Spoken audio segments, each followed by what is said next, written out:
Now, long COVID is a condition that we still really know very little about. We do know that it affects many people and that it can have life-changing impacts on those who have it. Here on Merseyside, there is a long COVID service that offers patients support. BBC Radio Merseyside's Katie Hazeldine has been along to one of the hubs to find out more. At Princes Park Health Centre, a hub has been set up for patients suffering with long COVID.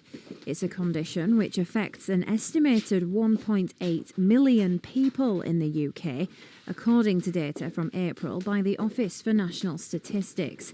I've come to meet Phil Cumberlidge, a GP and a member of Merseycare's long COVID service. We're seeing patients who have been referred to us by their GP with long COVID symptoms. So anybody who's had symptoms after COVID for more than 12 weeks is getting referred to us. And we're seeing them with all sorts of different symptoms. There's 200 symptoms have been listed as linked to long COVID. The most common ones are fatigue, breathlessness, pain, dizziness, brain fog. Do people with long COVID, do they tend to report back of having quite bad COVID? Because some people do get COVID and they might not have any symptoms. Do you tend to find that these people have different experiences of COVID?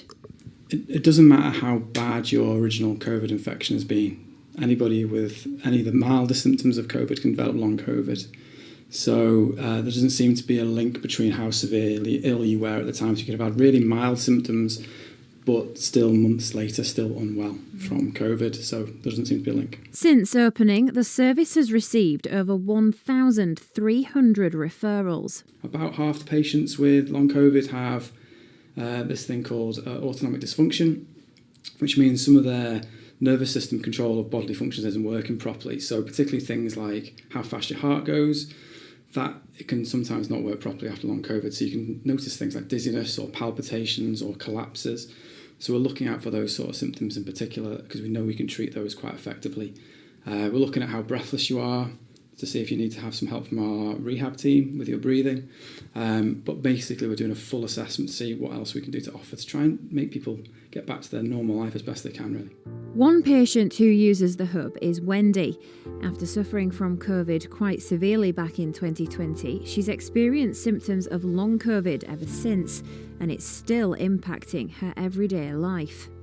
I was in hospital in the early stages. April, I was taken in, I was put on a ventilator and in a coma for just on 3 weeks. Then I went into the high dependency when I came out of the ventilator. So, yeah, I was quite bad with it. Really tired, fatigued, house of breath. My throat, my voice box goes sometimes.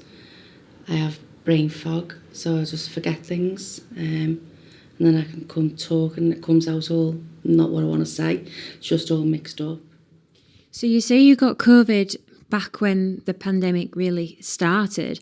So have you been experiencing long COVID symptoms for, over 2 years now? Nearly 2 years I've been experiencing long COVID, yeah.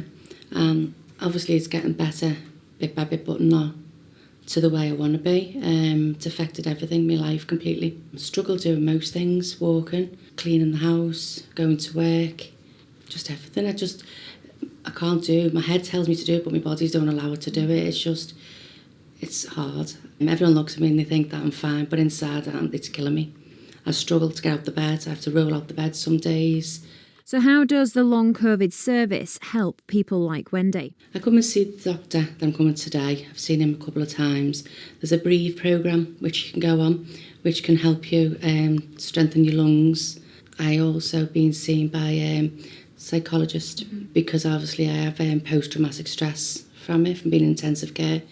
So I see them, have therapy for that. They do help, but you try and push yourself, but then if you push yourself, then you end up worse the next day. So I'm in bed the next day. So if I work, then the next day I'm absolutely knackered. I can't do much, I can't cook. It's just it's horrendous. Never experienced anything like it. See, I can't get my breath out sometimes. It's just really hard. It's difficult. I was going to say, if we've been doing this interview, you've been kind of taking quite deep breaths or sudden breaths. Does this affect you with exercise? Yeah, I can't really exercise because I can't breathe properly. It just takes my breath away. Even sometimes talking takes my breath away.